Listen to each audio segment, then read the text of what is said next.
that they built. So he paid them enough to be able to do that. And it's crazy because an educated and united public cannot be controlled. Get organized. Learn to be nowadays, active. people work at a company and they can't buy the stuff that they make or whatever. They can't, let's say they work at a restaurant. They can't even go to that restaurant to eat. Can't afford it. Realize Democrats ain't the answer. Now, if you are conservative, you may enjoy my content, but no, I do not favor the establishment, whether it's Democrats or Republicans. I can't stand either one of those parties. Me neither. Now, if you're someone who thinks I'll just be a Dem because the Republicans are so racist, this is not the show for you. Because, see, I always knew the Democrats used black people to get votes. But back in 2016, when I saw Hillary on the campaign trail, when she dragged out all these black mothers who lost their children, whose children were killed, she used them as props. I said, man, I can never support the Democratic Party because I know too much. I've seen too much. I couldn't ignore it anymore. I saw through it for what it was. Pandering, lying, and using us. So that's why when the Democrats gripe about Trump having an Omarosa or a diamond in silk, but they don't gripe about all of the Democrats that go on TV every day on cable news and kiss Joe Biden's butt, who get all animated and crazy defending Joe Biden. You seen them. I say, hypocrites.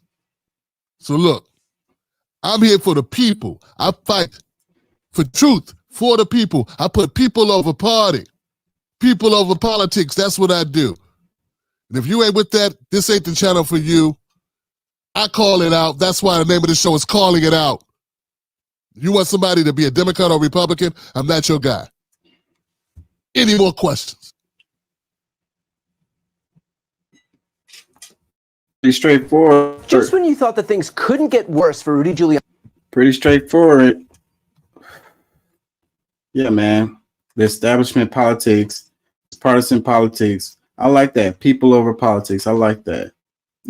People over profit. The people should come first. They keep saying we the people. Yeah, we the people. Well, then why are you on that R so heavy then? Or that D so heavy? Why does that have so much importance? Why is it that, if someone speaks from the other party, it's all bullshit and lies? They don't never say anything true because they're coming from the opposition. Why you have to pick a side like that? Why can't you stand on truth? Somebody on one side says the truth and somebody on the other side says the truth. And you're like, yeah, that's the truth. I'll stand by that. But no, they're on the other side. So it's all lies.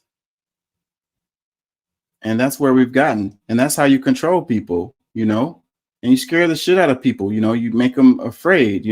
This is the most important election of your lifetime. The world's going to come to an end. You got to vote for your party or whatever. Like, I don't know. How did we get here? I don't like either side either. I have to choose between stir fry shit and bake shit, and I'm passing. I'm fasting. All your Republicans. I don't want it. I don't want either. And it's really sad because the way our political system is set up, the third parties really don't have any,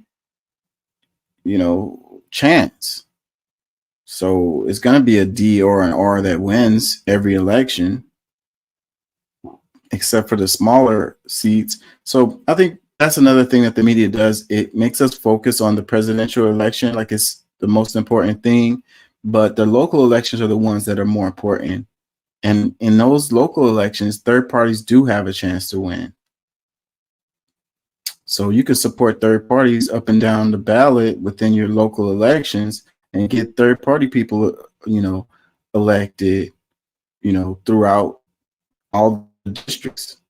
And go ahead and have a D or as the president, and maybe it won't matter that much because the policies that'll be passed within your area will be the ones that you support going in the direction that you want to go in. And it'll put pressure on the overall establishment, because then you'll end up with more independents or third parties who will be senators, congressmen, House of Representatives, you know. So if you have a D and an R in the presidency, and then you got all independents and, you know, third parties in Congress, then they're going to put pressure on the president. So that's where the focus should be, I think. You know, I think that when we do the elections, you know, it should be just everybody, you know, kind of a free for all. And then people would have to focus on the policies, because nobody knows what the policies of the people that they're voting for are. It's like, I just want the D, or I just want the R, and that's all that really matters. You know, what their policies are, I don't know, and I don't care. I just got to vote for my team. So make people more politically astute, make people more, have to do a little more research and actually learn about the candidates and what their policies are. Force them to be more politically, you know, aware. The simplified D and R thing is tearing the whole thing apart, man.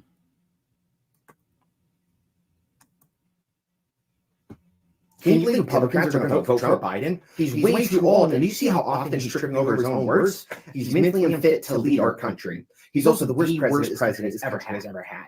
Can you believe Republicans are going to vote for Biden? He's way too old, and you see how often he's tripping over his own words. He's mentally unfit to lead our country. He's also the worst president this country has ever had. Interesting stuff. So both sides basically saying the exact same thing, you know, but then it's hogwash to the person it's their side. If it's the other side, oh, it's 100% true. But if it's my side, oh, it's all lies. This is where we are. This is the state of affairs. Investigate both sides of the argument, come up with your own conclusions.